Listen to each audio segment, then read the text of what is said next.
Traumapädagogin. Ich hatte eben einen Termin mit einer 11-jährigen Klientin und ich zeige euch mal, was ich so mit mir rumschleppe. Ich benutze nicht alles in den einzelnen Sitzungen, aber ich habe die Sachen eigentlich immer so dabei und schaue dann immer spontan, was gerade passt. Heute haben wir kreativ gearbeitet, deswegen haben wir Stifte. Wir haben, weil wir ein bisschen gebastelt haben, so Bastelzeugs, die ich heute Morgen noch spontan gekauft habe. Die habe ich nicht immer dabei, aber die hatte ich heute gebraucht.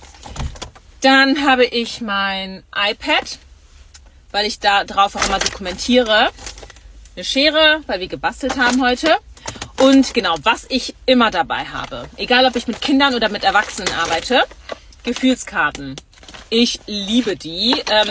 Ich werde jetzt nicht viel darüber erzählen, das kann ich in einem anderen Video machen. Aber das sind so Gefühlskarten, da sind so verschiedene Emotionen drauf. Und ich liebe die Dinger, wirklich. Also da kommt man zum Sprechen, ohne wirklich sprechen zu wollen.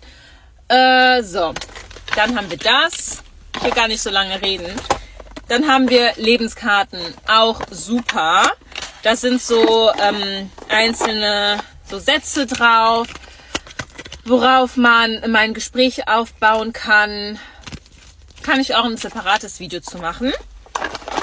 Dann habe ich noch, ganz wichtig, benutze ich auch nicht in jeder Sitzung. Das mache ich eigentlich nur einmal, um das Familiensystem näher kennenzulernen. Da gibt es so Figuren, das kennt man eigentlich, also alle, die in der Therapie arbeiten oder so auch Beratung, kennen das. Das sind so Figuren, damit macht man so Aufstellungsarbeit. Habe ich schon gesagt, um das System kennenzulernen, genau, um das System kennenzulernen des Kindes oder der erwachsenen Person.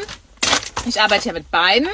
Und dann haben wir heute so noch so Dinger gebraucht.